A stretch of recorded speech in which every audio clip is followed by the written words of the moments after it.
International criminal police organisation বিশ্বের বৃহত্তম আন্তর্জাতিক পুলিশ সংস্থা ইন্টারপোল বিশ্বজুড়ে দুর্ধর্ষ অপরাধীদের খুঁজে বের করা, তাদের নেটওয়ার্ক ধ্বংস ও বিভিন্ন দেশে ফেরারি আসামিদের শনাক্ত এবং পাকড়াও করতে নিয়োজিত এই সংস্থা।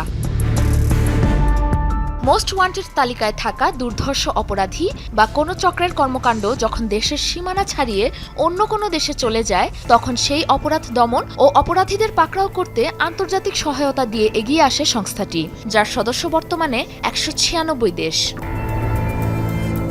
মূলত সদস্য দেশগুলোর নিরাপত্তা বাহিনীর সাথে অপরাধীদের অপরাধ সংক্রান্ত তথ্য আদান প্রদানের মাধ্যমে কাজ করে ইন্টারপোল। কোনো দেশে আইন শৃঙ্খলা বাহিনীর মতো সরাসরি গ্রেফতারের এখতিয়ার নেই এই সংস্থাটির। প্রতিটি সদস্য রাষ্ট্রে রয়েছে ইন্টারপোল ন্যাশনাল সেন্ট্রাল ব্যুরো বা এনসিবি, যার সাথে যুক্ত থাকে ওই দেশের পুলিশ বাহিনী।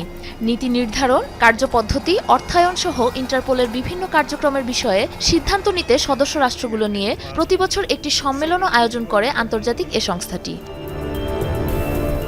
দেশের আইন অনুযায়ী ইন্টারপোলের ডেটাবেস থেকে অপরাধের তথ্য সংগ্রহ করে সদস্য দেশগুলো আন্তঃসীমানা তদন্ত, অভিযান ও গ্রেফতারের ক্ষেত্রে একে অপরকে সহায়তা করে বিভিন্ন দেশের এনসিবি অফিস। মূলত নিজেদের সীমানার বাইরে অবস্থান করা অপরাধীদের তদন্ত এগিয়ে নিতে একসাথে কাজ করে সদস্য রাষ্ট্রগুলো।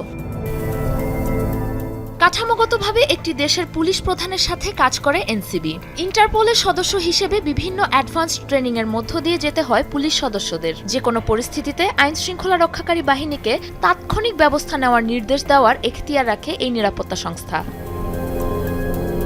তদন্ত শেষে অভিযুক্তকে খুঁজে বের করা ও সাময়িকভাবে গ্রেফতারের জন্য গ্রেফতারি পরোয়ানা বা আদালতের আদেশের উপর ভিত্তি করে রেড নোটিশ জারি করে ইন্টারপোল। যেই নোটিশে থাকে অভিযুক্তের নাম, জন্ম তারিখ, জাতীয়তা, চুল বা চোখের রঙের ছবি, আঙ্গুলের ছাপ কিংবা কোনো রকম শনাক্তকরণ চিহ্ন আর অপরাধের বিবরণ।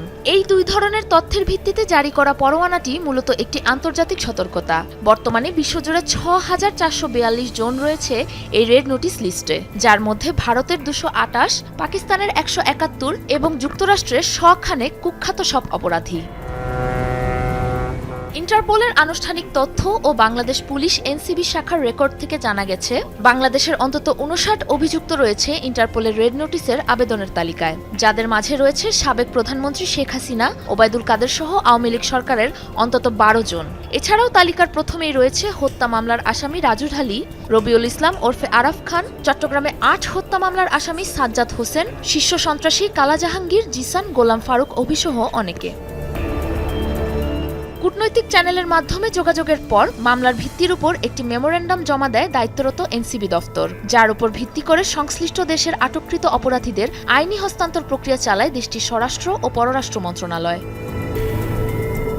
সাবরিনা নুসরাত, যমুনা নিউজ।